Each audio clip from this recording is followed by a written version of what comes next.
Corporate art में अब हम बात करते हैं इथॉस की। 5 नवंबर 2007 यहाँ पर अगर हम ये डेट पे नज़र डालें, इस डेट को कमला रिटेल लिमिटेड नाम से कंपनी की शुरुआत हुई। लग्जरी और प्रीमियम सेगमेंट के कुल रिटेल बिक्री का करीब 15% हिस्सा इथॉस के पास है, तो क्लियरली ये काफ़ी बड़ा हिस्सा यहाँ पर लग्जरी स्पेस में रखते हैं। कंपनी के पास 17 शहरों में मल्टी स्टोर फॉर्मेट में 50 रिटेल स्टोर्स भी हैं। नतीजों की बात कर लेते हैं।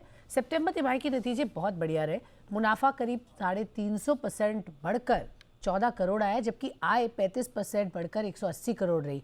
मार्जिन में भी 5% की बढ़त देखी गई है। नतीजों में कहाँ से मिला सपोर्ट और क्या है मौजूदा डिमांड ट्रेंड, आगे किस तरीके का आउटलुक है, ये सब जानेंगे कंपनी के फाउंडर एंड चेयरमैन यशोवर्धन साबू हमारे साथ शो में जुड़े। मिस्टर साबू, गुड आफ्टरनून, बहुत बहुत शुक्रिया हमें समय देने के लिए। It's pleasure to have you on the show.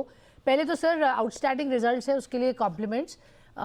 जबकि हमने देखा ऑन ऑल फ्रंट्स कंपनी ने अच्छा किया है, जबकि बहुत सारी कंपनीज मार्जिन्स पर काफ़ी प्रेशर दिखा रही थी। आपने कैसे मेंटेन या रादर बेटर किए मार्जिन्स, और ये नंबर्स अच्छे आने के मेन वजह क्या है सर?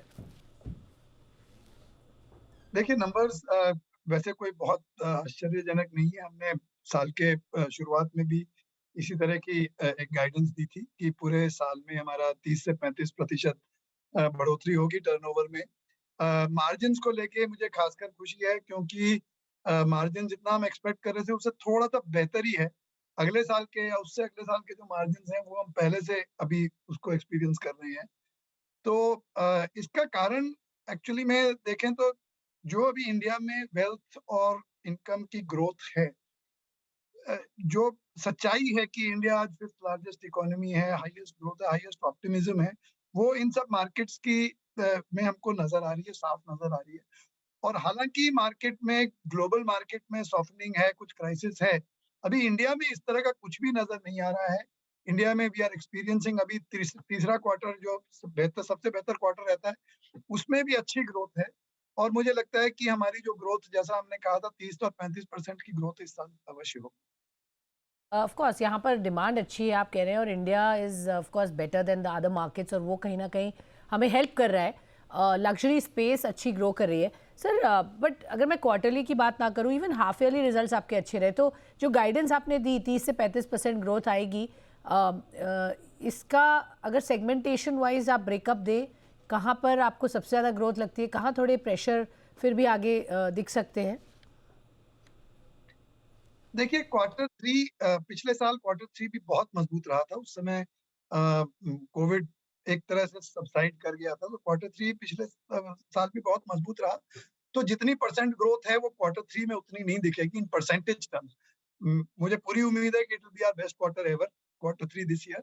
और क्वार्टर 4 में थोड़ी सॉफ्टनिंग हम एक्सपेक्ट कर रहे हैं कि ग्लोबल क्यूज जो आ रहे हैं उससे, जैसे अब स्विट्जरलैंड में घड़ियां हम जो बेचते हैं, अधिकतर हम स्विट्जरलैंड से मंगाते हैं।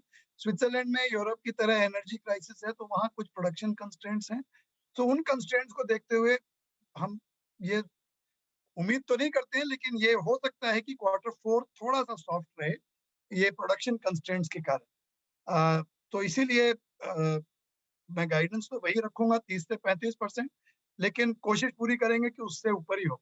ओके, तो कंजर्वेटिव फिगर दे रहे हैं कि 30-35 तो आप डेफिनेटली अचीव कर लेंगे, बट उससे बेटर भी कर सकते हैं। वेल सर, आपने कहा कि थर्ड क्वार्टर आपका बहुत अच्छा जाएगा, रिकॉर्ड क्वार्टर हो सकता है for the company in its history. Is that what you are hinting at sir? हाँ जी, ओके। थ्री जनरली हमेशा बेस्ट रहता है। और इस ईयर की जो डिमांड है, वो जो the strength of the market for us and the name of ethos, I think ये हम पूरी उम्मीद कर सकते हैं कि this will be a record quarter. Fantastic. So ये एक इम्पॉर्टेंट बात है। आपके पास अभी अगर हम देखें तो 265 रादर करोड़ कैश है, या बैंक बैलेंस है, ये आपकी बुक्स में जो दिख रहा है। पर share around 113, that is around 10% of current market price.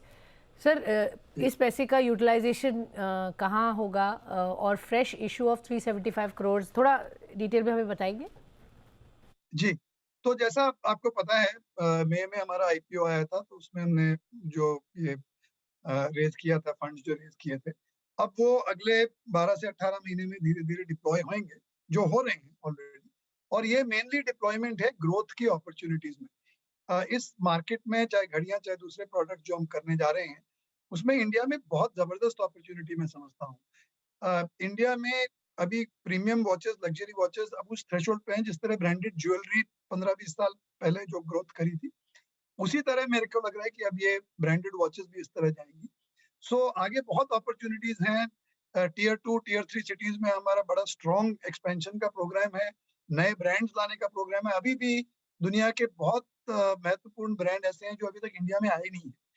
हमारी उनसे वार्तालाप चल रही है और मुझे बहुत कॉन्फिडेंस है कि अगले 12 से 18 महीने में नए ब्रांड्स भी आएंगे इंडिया में। और इन सब चीज़ों की प्रिपरेशन के लिए अब ये जो हमने पूंजी इकट्ठी करी है, ये अगले 12 से 18 महीने में यूटिलाइज होगी और जिससे हमारी पोजीशन भी स्ट्रांग होगी इंडियन मार्केट में। और मैं समझता हूँ इंडियन मार्केट की जो ग्रोथ रेट है, जो पहले ऐतिहासिक तौर से करीब 7-8-9% पे रही, मुझे लगता है अब ये एक्सेलरेट होके 11-12% तक जा सकती है अगले 8 से 10 सालों के लिए। ओके, तो यहाँ पर ग्रोथ प्रोस्पेक्ट स्ट्रॉन्ग दिख रहे हैं। सर थोड़ा सा डिटेल में हमें बताएंगे कौन से ब्रांड्स हैं जो जिनसे आप बातचीत कर रहे हैं? अगले 18 महीने बहुत क्रूशल होने वाले हैं in terms of your addition of portfolio, जो आप जिसकी हिंट करें, थोड़ा सा हमें अंदाज़ा दीजिए सर। और तो अभी मैं ब्रांड वाइज इसका करना जरा मुश्किल है, लेकिन अगर आप ग्लोबल रिपोर्ट्स पे जाके और जो दुनिया के 20 सबसे नामी ब्रांड हैं अगर उसमें देखें, तो आप पाएंगे कि कम से कम 4 या 5 या 6 ऐसे ब्रांड हैं जो अभी तक इंडिया आए ही नहीं है और आने सिर्फ वाले हैं। टॉप 20 में नहीं है। तो ये बातें अभी ऑफ कोर्स कॉन्फिडेंशियल हैं, तो मैं और ज्यादा नहीं कहूँ, लेकिन मुझे उम्मीद है कि हमारा ब्रांड पोर्टफोलियो हर हाफ ईयर में आपको कुछ ना कुछ उसमें इंक्रीज मिलता रहेगा। That is good enough hint sir. आपने बताया कि कितने और कौन से ब्रांड्स हैं जो यहाँ पर आप ला सकते हैं, तो पूरा पोर्टफोलियो आप एनहांस कर रहे हैं। Fair enough sir. Revenue from repeat customers हम देख रहे हैं वो बढ़ रहा है year on year. What kind of percentage जी। कंपनीज एस्टिमेटिंग सर, अगर हम अगले 2-3 साल की बात करें रेवेन्यू के पॉइंट ऑफ व्यू से?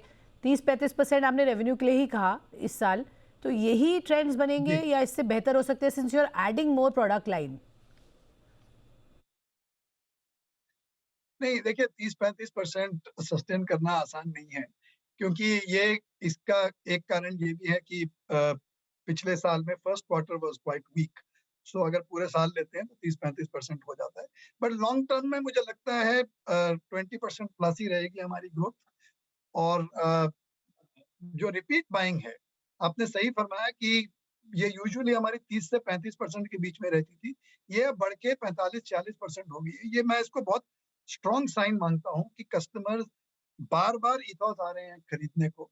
और ये इस कारण से भी है कि हम लोग अब जो ऊंची प्राइस वाले प्राइस पॉइंट पे हैं उस पर ज्यादा जोर या एम्फोसिस दे रहे हैं, जिसके अंदर repeat buying is based on trust.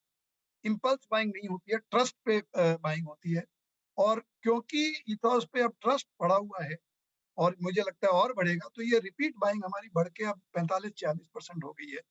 मैं समझता हूँ इतना ही रेट रहे अच्छा है, क्योंकि हम पेनिट्रेशन से नए कस्टमर्स को भी रीच करना चाहते हैं।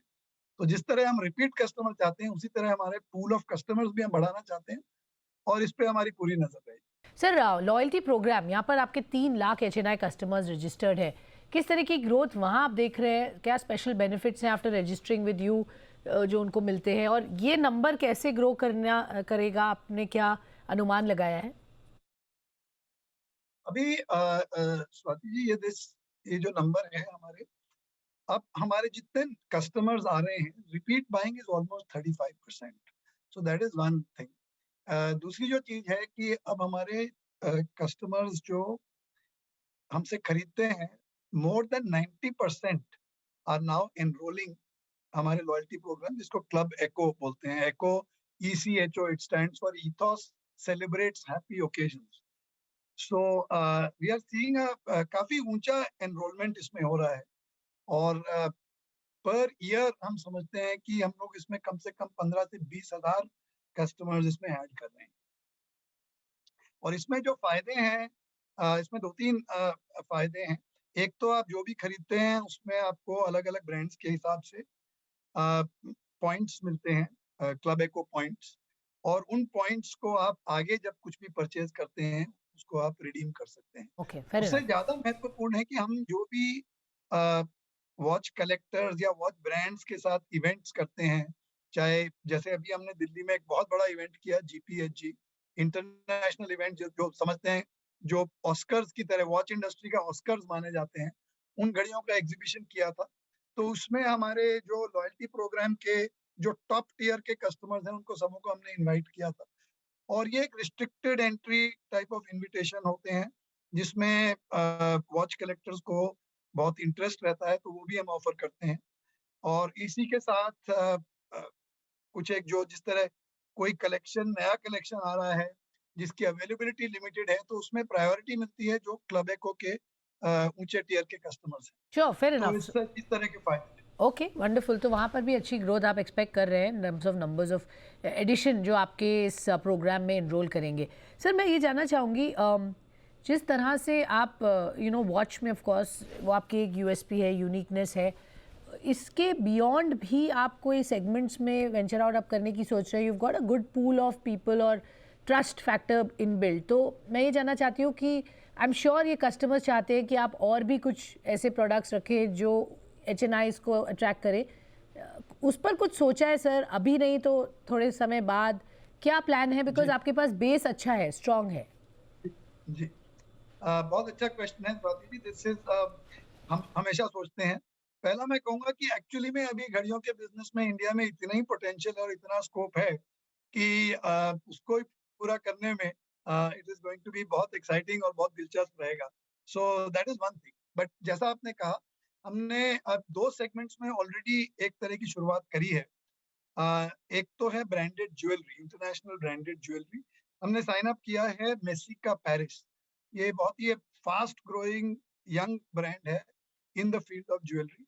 इससे हमने एक्सक्लूसिव कॉन्ट्रैक्ट साइन किया है और इस साल के एंड तक सबसे पहले इसका प्रोडक्ट्स आके बिकने शुरू होंगे और अगले साल पहला बुटीक खोलेंगे। This is the first entry into branded jewellery. वैसे अगर देखा जाए तो घड़ियां आज जो हमारी बिक रही हैं, जो कामयाबी है, दैट इज ऑल्सो क्योंकि आदमियों के लिए वॉचेस, हाई एंड वॉचेस भी एक तरह की ज्वेलरी है। लेकिन for lady customers of course jewellery is a very exciting segment और ब्रांडेड ज्वेलरी में मैं समझता हूँ बहुत स्कोप है, तो हम उसमें एंटर करना चाह रहे हैं। दूसरा, हमने एक कोलैबोरेशन साइन करी है रिमोवा। रिमोवा LVMH ग्रुप का ब्रांड है for premium luggage, business luggage और ट्रैवल एक्सेसरीज में दुनिया का नंबर 1 ब्रांड है। अभी तक इंडिया में है नहीं और इथॉस हम पहली बार रिमोवा को ला रहे हैं। पहला स्टोर बम्बई में BKC में खुलेगा अगले साल फर्स्ट क्वार्टर में और मैं समझता हूँ कि इसको भी एक्सपेंड करेंगे। तो जैसा आपने कहा कि घड़ियां छोड़ के बाकी जो सेगमेंट्स हैं उसमें भी हमारे विचार है और इन 2 सेगमेंट्स में हम शुरुआत करने जा रहे हैं। Okay, wonderful to know sir. 2 बड़ी एरियाज़ में आप डाइवर्सिफाई भी करेंगे आगे, तो ये है आगे के प्लान्स। बहुत बहुत शुक्रिया सर हमें समय देने के लिए, बताने के लिए नंबर्स कैसे रहे और मोर इम्पॉर्टेंटली आगे किस तरीके का आउटलुक लग रहा है इस पर्टिकुलर स्पेस में और आपकी कंपनी का फ्यूचर प्लान्स। तो ये थे founder and chairman of ethos हमारे साथ बातचीत करते हुए। देखिए रिजल्ट्स के बाद भी स्टॉक में अच्छी मजबूती, 7% का इस वक्त एक यहाँ पर उछाल इस पर्टिकुलर स्क्रिप्ट में। छोटा सा ब्रेक लेते हैं, ब्रेक के बाद खबरों का सिलसिला रहेगा जारी। आप बने रहिए हमारे साथ। मोर news coming on the other side.